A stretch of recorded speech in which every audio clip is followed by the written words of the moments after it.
आज आपके साथ जो रेमेडी शेयर होगी वो पुरानी बलगमी खांसी और काली खांसी के इलाज के लिए है। पुरानी खांसी 8 से 10 हफ्ते तक या इससे ज़्यादा भी रह सकती है। अगर खांसी लंबे अरसे तक रह जाए तो ये दमा की एक बड़ी अलामत भी हो सकती है। नाज़रीन, खांसी की 2 बड़ी किस्में हैं। पहली खुश्क खांसी, जिसे नॉन प्रोडक्टिव कफ कहा जाता है। नॉन प्रोडक्टिव या खुश्क खांसी के मतलब आपको ये बता दूं, अक्सर पता नहीं चलता। खुश्क खांसी जो है ये वो खांसी है जिसमें इरिटेशन, चुभन बहुत ज्यादा होती है, लेकिन खांसी के दौरान मुंह से बलगम नहीं निकलती। दूसरी किस्म की खांसी, उसको बलगमी खांसी कहते हैं, नाम से जाहिर है, और उसे प्रोडक्टिव कफ भी कहा जाता है। इनका प्रोडक्शन से प्रोडक्शन जो अंदर बलगम है वो बनती है, खांसी के दौरान वो बाहर खारिज होती है, इसलिए इसको बलगमी खांसी या प्रोडक्टिव कफ कहते हैं। अजीम, खांसी का बुनियादी मकसद फेफड़ों को इन्फेक्शन से बचाना है। वो कैसे बचाना? जैसे छींकें आती हैं, छींकें मारते हैं तो हम उसके साथ ही जो नाक में हमारे जरासीम या इरिटेट करने वाली कोई चीज़ वो बाहर आ जाती है। इसी तरह जब हम खांसते हैं तो जो हमारे लंग्स हैं, फेफड़े हैं, उनमें जो इन्फेक्शन है वो भी बलगम के साथ बाहर आ जाता है और फेफड़े जो है अपने वर्किंग हालत में रहते हैं। जब खांसी प्रोडक्टिव होती है तो बलगम की एक वाज़ेह मिकदार खांसी के दौरान खारिज होती है, जो कि फेफड़ों से बैक्टीरिया को बाहर निकालने में मददगार साबित होती है। बलगमी खांसी की अलामत छाती की बहुत ज़्यादा घुटन और उसके साथ खांसी के शदीद दौरे, रात की खांसी की वजह से बहुत ज़्यादा थका थका रहना, मुश्किल से सांस आना, रात के वक्त ज़्यादा तकलीफदेह खांसी होने की वजह से नींद में खलल पैदा होना, सीने का दर्द, रात को पसीने आना जिसको नाइट स्वेट्स कहते हैं, सांस में तकलीफ की वजह से बोलने में मुश्किल आना क्योंकि फेफड़े जो है वो अपना सही तरह से वर्क नहीं कर पा रहे होते, भूख की कमी, खांसी के दौरान खून का भी कभी कभार आना इसमें शामिल है। आज की जो रेमेडी है इसमें हमारे पास अनारदाना 10 ग्राम है, फलफल दराज हमारे पास 6 ग्राम है, काली मिर्च हमारे पास 3 ग्राम है और जौ खाद हमारे पास 1.5 ग्राम है।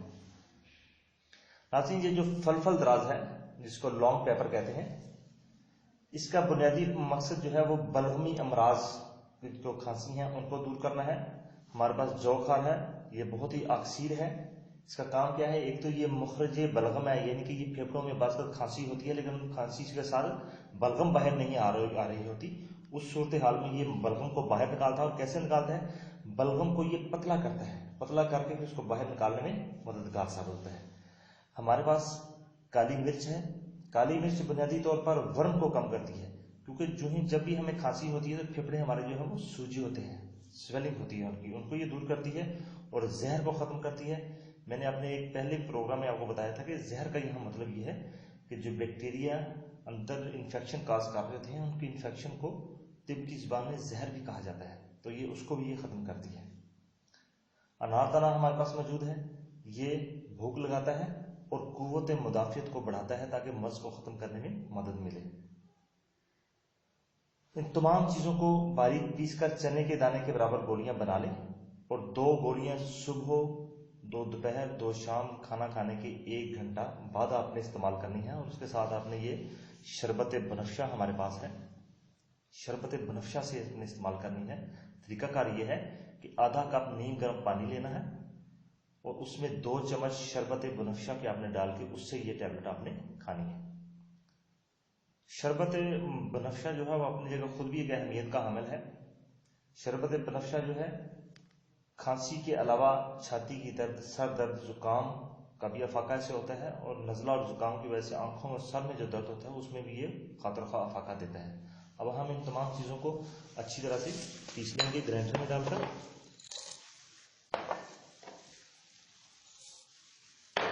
ये एक ही जगह पे सब की सब पीस जाएंगी।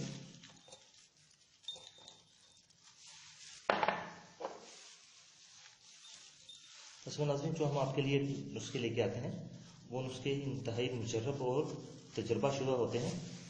मकसद इनके पीछे एक ये है कि आज का दौर चूँकि ट्रीटमेंट के लिहाज से बहुत महंगा है, तो हम वापस फिर अपने असल की तरफ जा रहे हैं। क्योंकि हम पहले यही अद्वियात इस्तेमाल हुआ करती थी, लेकिन अब इंटरनेट की सहूलत की वजह से ये हर बंदे के पहुंच में है।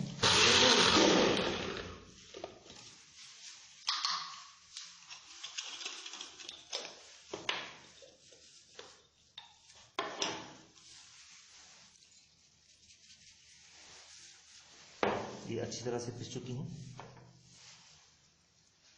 अब आपने करना ये है कि शहद लेके थोड़ा सा इसमें हल्का सा शहद डाल के और इनको आपने अच्छी तरह से मिक्स करके और छोटी छोटी चने के दाने के बराबर आपने गोलियां इनकी तैयार कर लेनी है। और 2 गोलियां सुबह, 2 दोपहर, 2 शाम खाने के बाद शरबत बनफिया के साथ इस्तेमाल करनी है। इंशाल्लाह चंद ही दिनों में फाका हो जाएगा। बहुत शुक्रिया। मजीद अच्छी अच्छी रेमेडीज के लिए हमारे चैनल कंसेप्ट हेल्थ रेमेडीज को सब्सक्राइब करना ना भूलिए। डॉक्टर खावा।